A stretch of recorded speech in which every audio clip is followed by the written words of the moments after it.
ඒ ඔයාගේ අම්මයි තාත්තයි ගෙදරින් එනවන්නනේ. මන්නම් බෑ මේක තවත් ඉවසන්න. එම කියන්න එපා. එම කිය අම්මයි තාත්තයිනේ. එහෙම කියලා හැමදාම බලන්න බෑනේ. ඔයත් පොඩ්ඩක් තේරුම් ගන්න. හරි බලමුකෝ. ඉතින් ඊළඟ දවසේ සරත් තමාගේ අම්මයි තාත්තලයි බැන ගෙදරින් එළවනවා. තමාගේ නෝනයි කීම අහලා. අම්මයි තාත්තයි පාරේ දුකින් පුටුවක වාඩි වෙලා ඉන්නවා. ඒක අමල් දැක්කා. බලන්නකෝ මහත්මයා. අපේ පුතත් අපිව ගෙදරින් එළවුවා.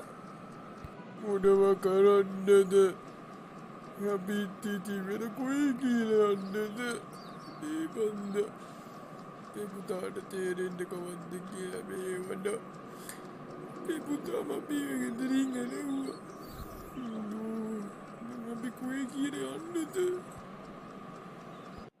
ආන්ටි අංකල් මොකක්ද ඔයාලගේ ප්‍රශ්නේ? ඇයි මේ අඩන්නේ? අපේ පුතා ගෙදරින් පැන්නුවා අපිව. අපි වෙන කොයි කියලා යන්නද?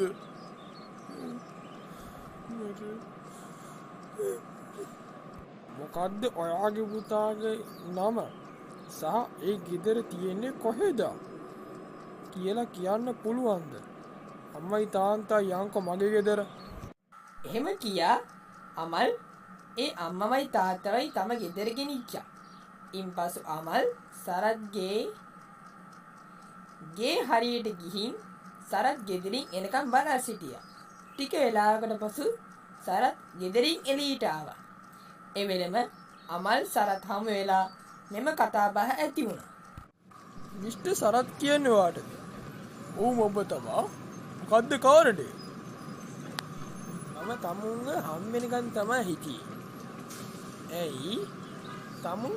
තමන්ගේ අම්මවයි තාත්තවයි ගෙදරින් එළව්වේ. මගේ නෝනගේ කීවෙහින්ද බල්ලි? ඒ කියන්නේ තමුන්ගේ අම්මටයි තාත්තටයි අරන් ජයලොකු වුණා නේද?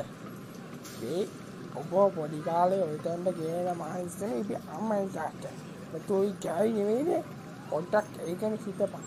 තමන්ම හදාපු අම්මයි තාත්තගේ මේකට දිග හරි කියලා. අම්මයි තාත්තේ වෙන්නේ මයි ගෙදර. හරි බල්ලි. ඔයා කී දේ මට තේරෙනවා. යන්කෝ එන ඔයා ගෙදරට. අමල් සරත්තු තම ගෙදරට එක්කන් ගිහින් ඔහුගේ අම්මවයි තාත්තවයි මුණ ගැස්සුවා. ඉන්පසු සරත් තම අම්මා සහ තාත්තාව ගෙදර එක්කන් ගියා. ටික වෙලාවකට පසු ඇයි ඔයාගේ අම්මයි තාත්තයි ආයේ ගෙදර ගෙනාවේ? මම කිව්වා නේද එපා කියලා. අනේ මේ ඒ මගේ අම්මයි තාත්තයි. තොට මෙහෙ ඉඳ පැයින පැපගේ ඇඟලීට.